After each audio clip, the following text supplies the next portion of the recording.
Next on the news at 10. A West Alabama man is behind bars charged with several counts of the sexual abuse of a child. And 2 men are arrested for selling counterfeit tickets for the Alabama-LSU game. The news is next. From the campus of the University of Alabama, live, local news. From Alabama's home team, this is WVUA News at 10. Good evening, I'm Danielle Springsteen. And I'm Andrew Clare. Topping our news tonight, 2 Georgia men are facing charges related to selling counterfeit tickets to the Alabama-LSU football game. On Saturday, a man flagged down an officer and said they were sold fake tickets to the game. The officer talked to the suspects but were unable to find probable cause for an arrest at the time. The officer later saw the suspects with counterfeit tickets in their car and arrested them. 48-year-old Colin Christopher Young and 44-year-old Alfonso Bernard Daniels were placed in the Tuscaloosa County Jail on $240,000 bond. Both men are being charged with 16 counts of criminal possession of forged instrument, second degree. State troopers are investigating the cause of a 2-vehicle crash that happened Monday afternoon. It claimed the life of 17-year-old Dylan Hillman of Gouin. He and a friend were in a 1997 Ford Taurus that collided with a dump truck on Alabama Highway 17 in Detroit. An unlicensed minor was driving the car at the time of the accident. Hillman was not wearing a seatbelt. A man is behind bars tonight facing sex abuse charges of a minor.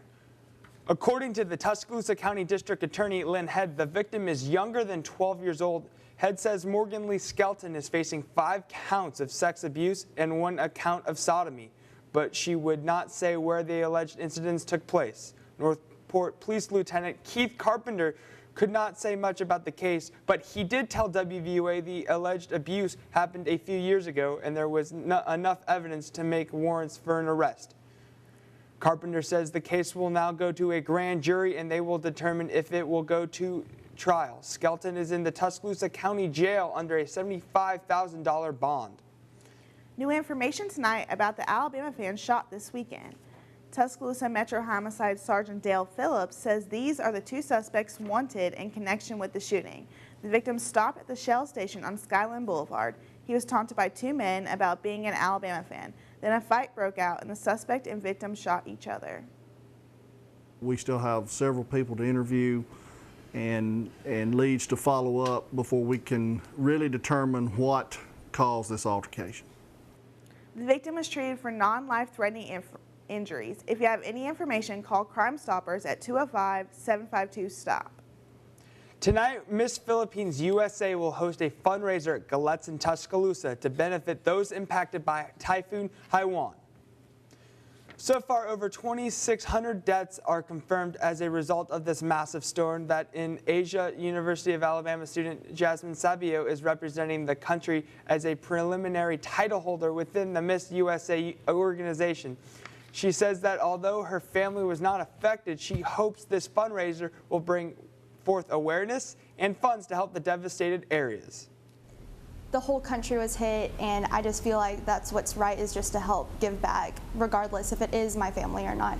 So just anything I can do to help, whether it's thoughts, prayers, just sending out words of encouragement, but I think this fundraiser will make a big impact.